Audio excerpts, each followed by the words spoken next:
Creativity is an addiction. We need it. We crave others to make sure that they release their creativity. If they don't, then it's like, oh my God, what's happened to us? We once had. But what happens when people want our creativity? Then it's more like, what do you want from me? I'm doing the best I can. Unplugged, because we will always say yes to creativity. Totally uncut, because we all make mistakes. So turn it into a tool. This is Arroe Unplugged. I write in a forest. I go into that forest to do nothing but listen. What started at the Billy Graham Library in 2015 right here in Charlotte, North Carolina, has evolved into a lifelong commitment and journey. There's always something moving through each and every one of us. It's our calling. These aren't my words. These are the lyrics from Billy's Forest. Chapter number 328, August 13th, 2022. In this very book, that which I plant thought, there are 4 different years featured. So for the second week of August in 2019, 2020, 2021, and now 2022, I read about the compassion of this forest during these 4 separate years. It widens the heart in the way of accepting and not thinking that all things shaped are bent out of shape and or are weird.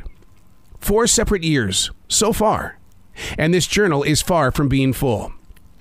The forest is presently to my right, its leaves lit up by the rising rays of a star with no guarantee. This has to be the summer of 100 plus degrees. There's so much climate change around us. I mean, in the UK right now, apples are frying while they're still on the tree. As a writer who sits in this forest, what would that sound like? The fruit as it's sizzling. How does the rest of the animal kingdom react to such sights and sounds? We're seeing so much change with our everyday trees. By the time that this journal is complete, will the trees still be speaking with me? It was a hot summer last year. And as we're presently in this moment of now, which is 2023, it could easily become a different kind of year. Because on this day, this particular day, which is March 15th, 2023, it's 27 degrees. We're far, far, far away from that 100 plus degrees.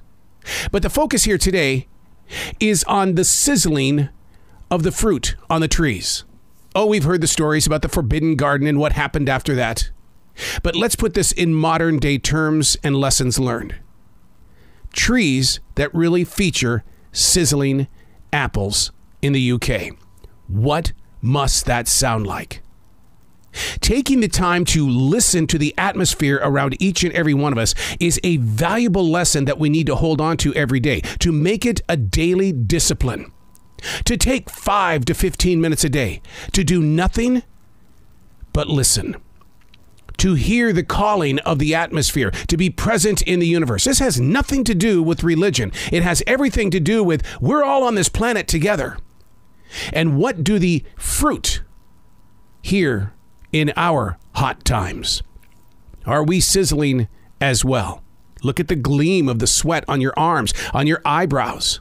What does our body sound like on a 100-degree day versus the 27-degree day I've got right now? Can the other animals inside the kingdom hear me shivering?